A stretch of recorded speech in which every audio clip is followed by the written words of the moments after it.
பவாரும் முகேஷும் 2 பேரும் ஒரே கம்பெனில வேலை பார்க்கறாங்க. முகேஷ் இந்த கம்பெனில 3 வருஷமா வேலை பார்க்கறாரு. அப்பதான் அவரு சீனியர் இன்ஜினியர் ஆனாரு. அப்புறம் பவன் ஒரே வருஷத்துல சீனியர் இன்ஜினியரா ஆயிட்டாரு. இந்த விஷயம் முகேஷ ரொம்பவே உறுத்திட்டு இருந்தது. பவன், உன்னுடைய வேலையை பார்த்து பாஸ் ரொம்ப சந்தோஷப்படுறாரு. அப்புறம் இந்த வருஷமும் அநேகமா உனக்கு ஒரு ப்ரமோஷன் கிடைக்கும்னு நான் நம்புறேன். அப்படி நடந்தா ரொம்ப நல்லா இருக்கும் சார். இதே போல நீ நேர்மையா வேலை பார்த்துக்கிட்டே இரு. யாராவது பவனை பாராட்டினா போதும், முகேஷுக்கு பொறாம அதிகமாயிடும். நாங்க 2 பேரும் ஒரே மாதிரியான வேலை தான் பார்க்குறோம், வாட்டர் டெஸ்டிங் வேலை. ஆனாலும் எல்லாருக்கும் பவனோட வேலை மட்டும் ஏன் ரொம்ப பிடிச்சிருக்கு? இந்த பவன் எல்லார் மேலேயும் என்ன தந்திரங்கள் பண்ணான்னே தெரியல. முகேஷ் மனசுக்குள்ளேயே எரிஞ்சுக்கிட்டு இருந்தாரு. முகேஷ் தன்னோட வீட்டுக்கு போன போது அவரு எல்லா விஷயத்தையும் தன்னோட மனைவி கிட்ட சொன்னாரு. மேனேஜர் பவனுக்கு இன்னொரு ப்ரமோஷன் கொடுக்க போறாரு. அட, இந்த கம்பெனில நீங்க 3 வருஷமா இல்ல வேலை பாக்குறீங்க, உங்களுக்கு ஏன் ப்ரமோஷன் கொடுக்க மாட்டேன்றாங்க? நாங்க 2 பேருமே ஒரே மாதிரியான வேலை தான் பாக்குறோம். ஆனா எல்லாருக்கும் அவனை தான் ரொம்ப பிடிச்சிருக்கு. அப்போ அவன் ஏதோ மந்திர தந்திரம் பண்ணிருக்கணும்னு நினைக்கிறேன். ஆமா, அது மட்டும் இல்லாம அவனோட சாப்பாடு தான் எல்லாருக்கும் கொடுக்கறான். எல்லாரும் அவனுடைய பொண்டாட்டி ரொம்ப நல்லா சமைக்கிறான்னு சொல்றாங்க. அப்படின்னா சாப்பாடை கொடுத்து தான் அவங்கள வசப்படுத்தி இருக்காங்களா? ஆமா, ஆனா நீ கவலைப்படாத. வாய்ப்பு கிடைச்சதுமே நான் ஒரு காரியத்தை பண்ணுவேன். அதுக்கப்புறம் அவன் அந்த கம்பெனி விட்டே போயிடுவான் பாரு. அப்படி என்ன பண்ண போறீங்க? நீ பொறுத்திருந்து பாரு. சில நாட்களுக்கு அப்புறமா, பவன், உன்னை பாஸ் கூப்பிடுறாரு. அநேகமா உனக்கு ஏதோ சந்தோஷமான விஷயம் இருக்குன்னு நினைக்கிறேன். பவனோட முகத்துல சிரிப்பு வந்தது. அப்புறம் முகேஷுக்கு புரிஞ்சு போச்சு பவனுக்கு மறுபடியும் ப்ரமோஷன் கிடைக்க போகுதுன்னு. முகேஷ் மனசுக்குள்ளேயே எரிஞ்சுக்கிட்டு இருந்தாரு.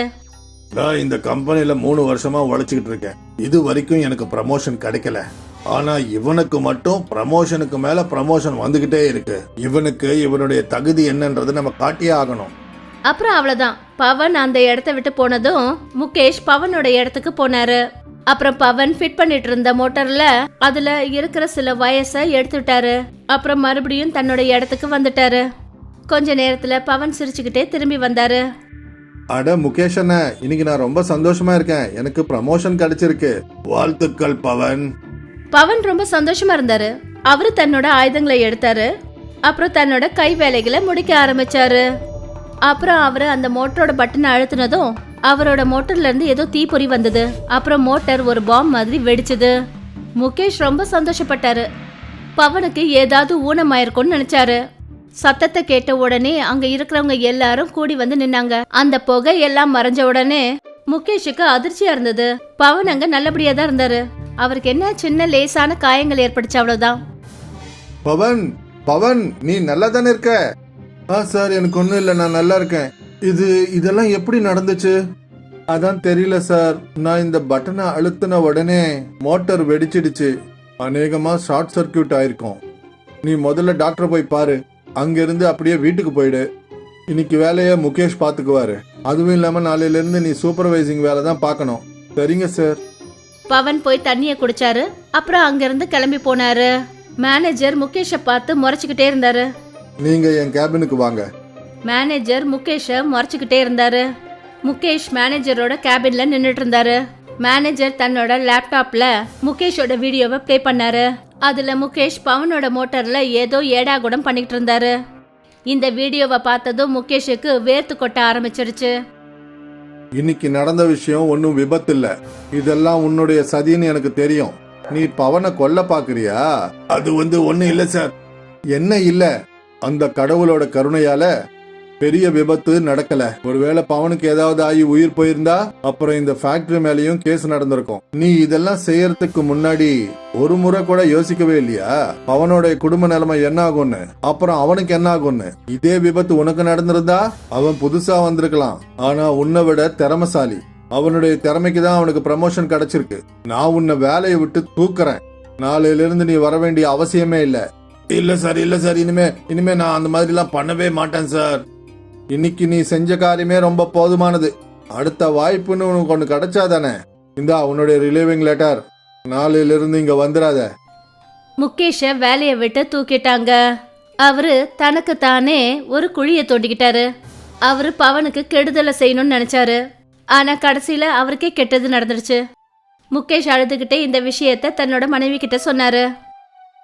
நீங்க கவலைப்படாதீங்க, உங்களுக்கு நிச்சயம் வேற ஏதாவது வேலை கிடைக்கும். முகேஷ் தான் செஞ்ச தவறன்னு நினைச்சு ரொம்ப வருத்தப்பட்டாரு. அவர் இந்த மாதிரி செய்யாம இருந்திருந்தா அவரை வேலையை விட்டு நிச்சயமா தூக்கி இருக்க மாட்டாங்க. அப்புறம் முகேஷ் பல நாளா வேலை இல்லாம எங்கெங்கயோ வேலை தேடி அலைஞ்சுக்கிட்டே இருந்தாரு. ஆனா அவருக்கு எங்கேயுமே ஒரு வேலை கிடைக்கல. கடைசியில ரொம்ப நொந்து போய் முகேஷ் ஒரு டீ கடையில வேலை செய்யறதுக்கு ஆரம்பிச்சிட்டாரு. இங்க வேலை செய்யறதுனால அவருக்கு குறைஞ்ச வருமானம் தான் கிடைச்சது. ஆனா என்ன குறைஞ்சபட்சம் அவரோட குடும்பத்தை நடத்த முடிஞ்சது. அப்புறம் ஒரு நாள் பவன் எதிர்ச்சியா இந்த டீ கடைக்கு வந்தாரு. இந்த கடையில முகேஷை பார்த்துட்டு அவர் ரொம்பவே அதிர்ச்சி ஆயிட்டாரு.